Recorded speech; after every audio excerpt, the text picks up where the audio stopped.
Pada suatu malam yang sunyi di kota Bukhara, lahirlah seorang bayi pada tahun 194 Hijriah 810 Masehi.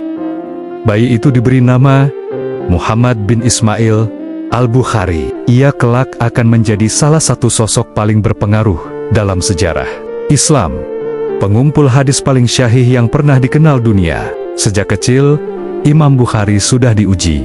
Ayahnya wafat ketika ia masih bayi, meninggalkan keluarganya dalam keadaan sederhana. Namun sang ibunda adalah wanita yang salehah, penuh kesabaran, dan tak henti berdoa. Bahkan ketika Bukhari kecil kehilangan penglihatan, ibunya terus berdoa siang malam, hingga suatu malam ia bermimpi melihat Nabi Ibrahim alaihissalam berkata, "Wahai wanita, Allah telah mengembalikan penglihatan anakmu karena doa-doamu." Pagi harinya, penglihatan Bukhari benar-benar pulih.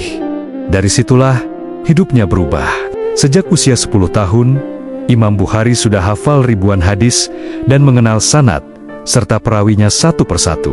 Ia memiliki ingatan yang luar biasa tajam. Dikisahkan, suatu kali ia menghadiri majelis ulama besar dan mampu mengoreksi 100 hadis yang disampaikan dengan sanad terbalik oleh para penguji, tanpa satu pun kesalahan. Pada usia 16 tahun, ia berangkat ke Makkah bersama ibunya dan saudaranya untuk menunaikan haji. Namun setelah itu, ia tidak langsung pulang. Ia memutuskan tinggal bertahan-tahan di berbagai kota.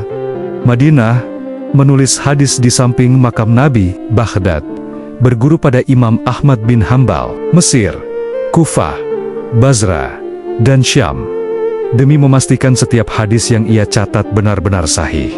Ia berkata, "Aku hafal 100.000 hadis syahih dan 200.000 yang tidak syahih." Dari perjalanan panjang dan ketelitian luar biasa itu, lahirlah kitab yang menjadi mahakarya Islam, Al-Jami' Asy-Syahih, yang dikenal sebagai Syahih Al-Bukhari. Kitab ini berisi lebih dari 7.000 hadis, disusun dengan ketelitian luar biasa. Sebelum menulis satu hadis, Imam Bukhari berwudu dan sholat 2 rakaat memohon petunjuk kepada Allah agar hadis yang ia pilih benar-benar sahih. Menjelang akhir hayat, Imam Bukhari menghadapi ujian fitnah dan diusir dari negerinya. Namun ia tidak membalas dengan kebencian. Ia hanya berkata lembut, "Ya Allah, Engkau tahu bahwa aku tidak ingin berbuat jahat kepada siapapun." Beliau wafat pada malam Idul Fitri tahun 256 Hijriah di kota Khartang, dekat Samarkand. Wajahnya dikatakan bersinar, seolah ia tidur dalam kedamaian yang dalam. Dari kehidupannya, kita belajar bahwa